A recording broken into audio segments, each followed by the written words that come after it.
Sveiki! Vai jūs kaut ko darāt? Es vēlos jums parādīt galvenās atšķirības starp šiem diviem pārnēsājumiem skavām.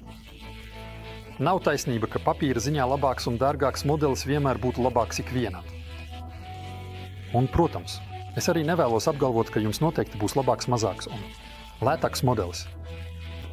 Tas ir atkarīgs no tā, ko jūs no tā sagaidāt, bet arī no jūsu fiziskajām īpašībām. Daži to sauc par kazām, bet Triton tam reģistrēja preču zīmi superjaus, tas ir superžokļi. Es saprotu, ka nosaukums kazas ir populārs, jo tas ir tāds divdomīgs. Dažiem tas izraisa. Kā lai to pasaku? Tie mājdzīvnieki.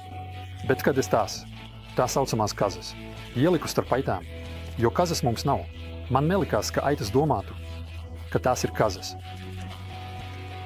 Nav runa par to, lai beigās būtu uzvarētājs un zaudētājs, bet gan par to, lai jums būtu visaptveroša informācija, un jūs varētu pareizi izlemt, kurš no šiem modeļiem jums ir piemērotāks. Šis ir tas augstākais modelis, un šis ir tas zemākais modelis, bet tikai uz papīra attiecībā uz parametriem un cenu, jo citādi tie faktiski ir vienādi augsti, proti 1,80 m no zemes. Tas ir ērti, ja vēlaties iegādāties pa vienam no katra, un tad piestiprināt kādu plāksni kā darba virsmu, lai tā būtu paralēla ar pamatu. Un ko īsumā nozīmē apzīmējums Excel? Tas nozīmē dažus papīra formā labākus parametrus, arī lielākus izmērus, lielākas skavas žokļus, lielāku skavas diapazonu, augstāku nespēju tomēr arī, lielāku svaru un augstāku cenu, vai nedaudz plašākas iespējas izmantot papildu piedarumus. Kā tas īsti darbojas? Šeit jums ir viena fiksēta žokļa un viena kustīga. Un jūs varat izņemt šo kustīgo žokli, ja jums nepietiek ar šo skavas kapacitāti. Pagriezt to par 180 grādiem un tādējādi sasniegt maksimālo kapacitāti. Kas arī ir svarīgi, ka abas skavas tiek vadītas ar kāju. Tām ir pedālis, tāpēc jūs varat turēt stiprināmo priekšmetu ar abām rokām un nostiprināšanu veikt ar pedāļa palīdzību.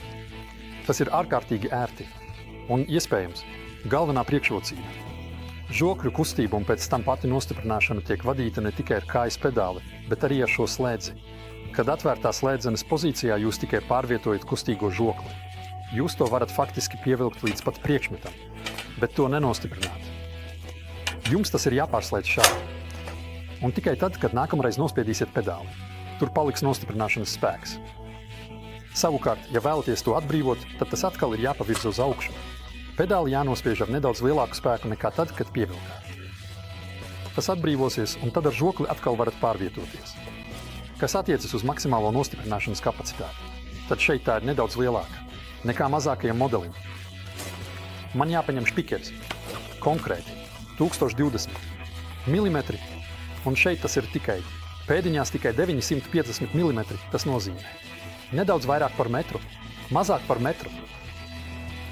Bet uzmanību, jūs iespējams gaidītu, ka pārējais starp šo pozīciju un šo pozīciju būs nepārtraukta. Tas nozīmē, ka tur nebūs nekāda tukša vieta. Bet tas attiecas tikai uz zemāko modeli. Augstākajā modelī tas tā nav, jo šajā pozīcijā jūs varat nostiprināt maksimāli 425 mm. Un, kad to pagriežat, minimālais, ko varat nostiprināt pirms sākat to atkal izplest, ir 570, 4 mm. Tas nozīmē, ka tur ir kādi 15 cm, būtībā tukša vieta starp 425 un 574 mm, kur tik. Lielu sagatavu vai priekšmetu vienkārši nevar nostiprināt. Jums jāizmanto, piemēram, kāda starplika un tā tālāk. Es domāju, ka tas nav pilnībā pārdomāts.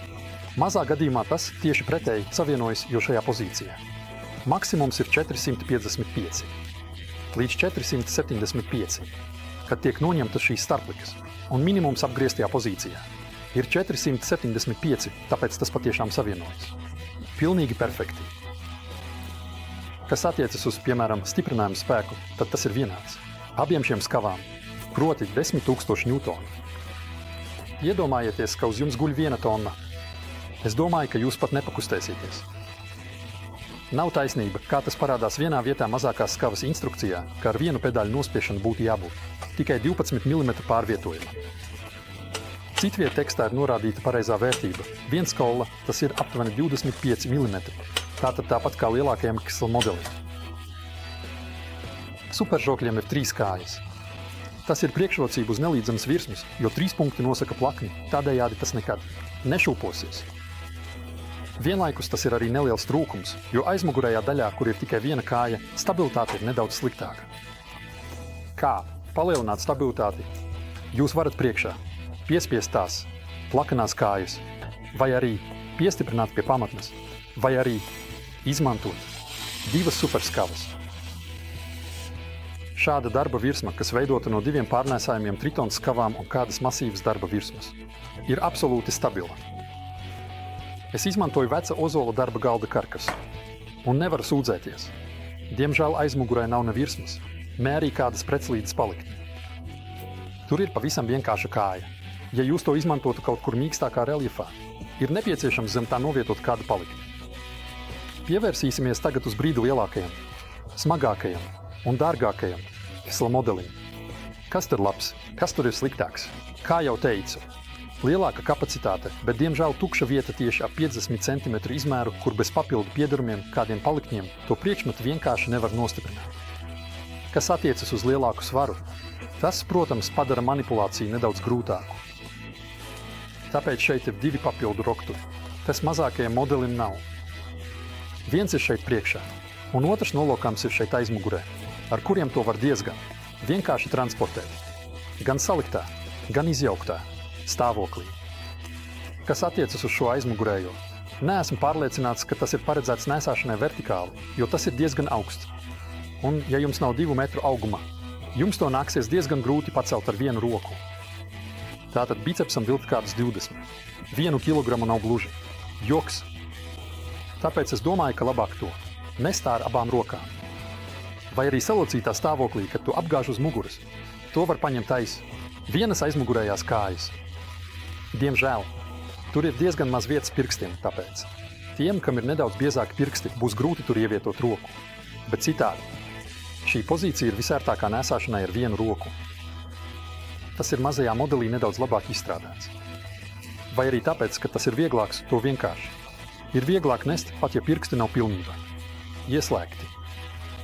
Sakarā ar lielāku svaru ir labi izstrādāt kādu sistēmu, kā to novietot uz kājām, vai izlasīt lietošanas instrukciju, kur tas, manuprāt, ir diezgan labi aprakstīts, jo citādi jūs ar to pilnīgi nevajadzīgi mocīsieties. Un es teiktu, ka nedaudz sliktāk ir izdomāta arī kāju regulēšana. Salocītā stāvoklī tas ir nostiprināts, ar lodīti, kas iekrīt, šeit atverē. Man ir problēma, ka tur dažreiz paliek nedaudz ādas, un tas mani iekniedz. Un arī šī nostiprināšanas sistēma. Man īsti nav pie sirds. Man šķiet, ka šeit tas ir daudz labāk atrisināts, jo šeit vienkārši atverat nolokāt. Un saliekot pietiek kājas izplast, un tas noklikšķina un ir nostiprināts. Tāpēc šī sistēma man šķiet nedaudz veiklāka, vienkārši mazāk prasīga apkalpošanā. Kas ir atkal priekšrocība šim modelim, kad to novietojat vertikāli, šajā pusē, tad šis plastmasas slēdzes ir aizsargāts, tāpēc tas nestāv uz tā. Tāpēc uzglabāšanai vertikāli šis modelis ir nedaudz piemērotāks. Šajā gadījumā es to drīzāk novietotu uz otru pusi, jo slēdzes izvirzās pāri profilam, un jūs to varētu sabojāt. Superžokļi, kas vēl parasti ir izgatavoti no nedaudz masīvākiem materiāliem. Vai nu, tie ir platāki vai, piemēram, biezāki. Konkrēti šī fiksētā žokļu daļa ir nedaudz biezāka, un pat instrukcijā ir rakstīts, ka to var izmantot vieglākiem darbiem kā improvizētu. Laktu. Atšķirība ir arī nespējā. Kamēr mazais spīlis var izturēt 200 kg, lielais līdz pat 250 kg. Abiem spīlēm tiek ražoti dažādi piedarumi, modelim Excel ir nedaudz vairāk, jo tas izmanto arī atveres, kas ir šajā korpusā. Tās ir tādas šķērsīs, uz kurām varat uzlikt vēl kādus papildu piedarumus. Diemžēl pašlaik pie mums Čehijas Republikā tas nav pieejams. Tāpēc, ja jūs to vēlaties, jums nāksies kādu laiku pagaidīt. Kas gan ir pieejams, ir papildu žokļi. Vienas ir metāla paredzētas dažādiem baļķiem, brusām, sijām un tam līdzīgi. Tās ir tādas zobaini žokļi, ar kuriem var labāk ieķerties kokā. Un otrs papildu žokļu veids ir čuguna, kas ir profilēti tā, lai tajos varētu nostiprināt cilindriskus priekšmetus, caurules, profila caurules un līdzīgas lietas. Abi papildu žokļi, kurus šeit parādu, ir paredzēti mazākajam modelim un neder lielākajam. Jums būtu jāpasūta piedarumi, kas ir tieši modelim, Pixel un tie. Nevienmēr var būt noliktavā. Standarts superžokļiem ir gumijas uzlikas, kas tur ir piestiprināts ar tādiem kā tapām. Un vēl viena pretgabalu. Šis risinājums, manuprāt, nav pilnīgi veiksmīgs. Katram no šiem modeļiem tas ir izveidots nedaudz savādāk, bet es ticu, ka prasmīgs un radošs amatnieks varēs atrisināt šo problēmu, izgatavojot savas uzlikas vai nu no koka, vai cita materiāla atkarībā no tā, ko viņš vēlas nostiprināt. Lai neaizmirstu, modelim slēdz žokļi nedaudz platāki un galvenokārt augstāki. Modelim ir arī tāda detaļa, kas nedaudz atvieglo manipulāciju. Ar bīdāmo žokli, kas šeit ir masīvāks un smagāks. Un tas ir tāds skrūvējums tapu, kuru varat tur ieskrūvēt un ar tās palīdzību pārvietot žokli. Citādi uzmanieties, transportēšanas laikā ir labi kaut kādā veidā nodrošināt žokli. Ja jums ir tās kazas izklātas, varat tās viegli piespiest, lai tās paliktu nodrošinātas. Savukārt mazākajam modelim aizmugurē ir tāds rotējošs elements, ar kuru varat nodrošināt žokli, lai tas pilnībā neizslīdētu. Šim lielākajam modelim nav tāda nodrošināšanas elementa, bet tā kā tiek pieņemts, ka to turēsiet vai no ar abām rokām, vai vertikāli žoklis nevajadzētu izslīdēt. Abi superžokļu modeļi man atnāca tā sauktajā sausajā stāvoklī, kad kustīgais žoklis kustējās diezgan stīvi. Nedaudz plastiskās smērvielas to atrisināja, tāpēc iesaku visiem. Noteikti kārtīgi ieļot kustīgo daļu, lai nesabojātu pulverkrāsu un, protams, lai ar to būtu vieglāk manipulēt. Pāriesim pie superžokļu faktiskās izmantošanas. Iespēju ir ļoti daudz, un jūs noteikti izdomāsiet vairāk nekā es, jo jums ir savas specifiskās vajadzības un prasības. Man tikai piesaistīja uzmanību instrukcijā, ka īpaši izcēla, ka tās var izmantot velosipēda apkopē, ko es izmēģināju, un patiesi, tas ir ļoti ērti. Pateicoties gumijas ieliktņiem, velosipēda rāmi var stingri un vienlaikus saudzīgi nostiprināt. Protams, ir iespējams nostiprināt arī kādus garus priekšmetus. Tomēr tur ir neliela problēma ar stabilitāti, tāpēc es ieteiktu kādu papildu atbalstu. Vai arī izmantot divas šīs superžokļus. Ja nav spēka un naudas, ko iztērēt, tad noteikti paņemiet divus mazus. Kas vēlas labāko, piemēram, divas lielas. Un kas vēlas pats izjust atšķirības starp tām, var nopirkt vienu mazu, vienu lielu un tad redzēs, ar kuru biežāk strādās. Vai vienkārši labprātāk. Ja jums būs akcija uz šo, tad par lielās cenas varēsiet iegādāties divas mazas. Bet ja akcija būs uz lielo, tad salīdzinājumā ar mazo. Tā nebūs daudz dārgāka. Kā es teicu pašā sākumā, nav ne uzvarētāji, ne zaudētāji, bet jums vajadzētu būt visaptvarošai informācijai saviem iespējamajiem lēmumiem. Ja vēlaties stiprināt tieši metru garas plāksnes, tad ar mazajām žokļiem nepietiks, un jums būs jāizvēlas Excel modelis. Bet ja vēlaties vieglu manipulāciju, zemu svaru un tajā pašā laikā tādu pašu stiprināšanas spēku, tad jums labāk derēs mazākais modelis. Nav svarīgi, kuru esat izvēlējušies, svarīgi ir, lai tas jums lieliski kalpotu, tāpēc novēlu jums veiksmi izvēlē. Paldies, ka skatījāties! Lai jums jauka diena! Un turpiniet kaut ko stiprināt!